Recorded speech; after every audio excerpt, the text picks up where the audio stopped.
حج ایک روحانی سفر، ایک ابدی پیغام۔ عزیز طلباء و طالبات، اساتذہ کرام اور مہمانان گرامی، السلام علیکم ورحمۃ اللہ وبرکاتہ۔ آج میں آپ کے سامنے حج کے موضوع پر کچھ معروضات پیش کرنے کی سعادت حاصل کر رہی ہوں۔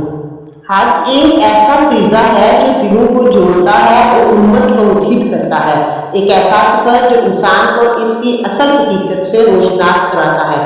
حج ایک ایسا عمل ہے جو انسان کو گناہوں سے پاک کر دیتا ہے اور اسے جنت کا مستحق بنا دیتا ہے۔ حج ایک ایسا پیغام ہے جو ہمیں اللہ تعالیٰ کی طرف بلاتا ہے اور ہمیں اس کی اطاعت کرنے کی ترغیب دیتا ہے۔ ایک ایسا تجربہ جو زندگی کو بدل دیتا ہے اور انسان کو ایک نیا انسان بنا دیتا ہے۔ حج اسلام کا ایک اہم رکن ہے جو ہر صاحب استطاعت مسلمان کا زندگی میں ایک بار فرض ہے۔ ایک ایسا روحانی سفر ہے جو انسان کو اللہ تعالیٰ کے قریب تک کر دیتا ہے اور اس کے دل کو نور ایمان سے منور کر دیتا ہے۔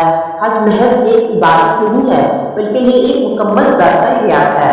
یہ ہمیں سکھاتا ہے کہ کس طرح اللہ تعالیٰ کے سامنے سر تسلیم خم کرنا ہے، کس طرح اپنے نفس کو پاکیزہ بنانا ہے، کس طرح دوسروں کے ساتھ محبت اور اخوت کا برتاؤ کرنا ہے اور کس طرح دنیا اور آخرت میں کامیابی حاصل کرنی ہے۔ حج کی تاریخ ہزاروں سال پرانی ہے۔ یہ حضرت ابراہیم علیہ السلام کے زمانے سے شروع ہوا جب انہوں نے اللہ تعالیٰ کے حکم پر خانہ کعبہ تعمیر کیا۔ خانہ کعبہ دنیا بھر کے مسلمانوں کے لیے قبلہ ہے اور ہر سال لاکھوں مسلمان اس کی زیارت کے لیے آتے ہیں۔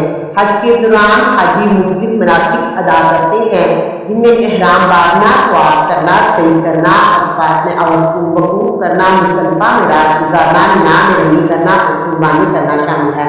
یہ تمام مناسک اللہ تعالیٰ کی عبادت اور اس کی رضا حاصل کرنے کے لیے ہیں۔ حج ایک ایسا عظیم الشان اجتماع ہے جس میں دنیا بھر کے مسلمان شرکت کرتے ہیں۔ یہ ایک ایسا موقع ہے جب مسلمان رنگ، نسل، زبان اور ثقافت کے فرق کو مٹا کر ایک ہو جاتے ہیں۔ حج ہمیں سکھاتا ہے کہ کس طرح اتحاد اور بھائی چارے کے ساتھ رہنا ہے اور کس طرح ایک دوسرے کی مدد کرنی ہے۔ حج ایک روحانی سفر ہے جو انسان کو پاکیزہ بنا دیتا ہے۔ یہ انسان کے دل کو نور ایمان سے منور کر دیتا ہے، اس کے گناہوں کو معاف کر دیتا ہے اور اسے جنت کا مستحق بنا دیتا ہے۔ حج ایک ایسا پیغام ہے جو ہمیں اللہ تعالیٰ کی طرف بلاتا ہے، ہمیں اس کی اطاعت کرنے کی ترغیب دیتا ہے اور ہمیں دنیا اور آخرت میں کامیابی کی راہ دکھاتا ہے۔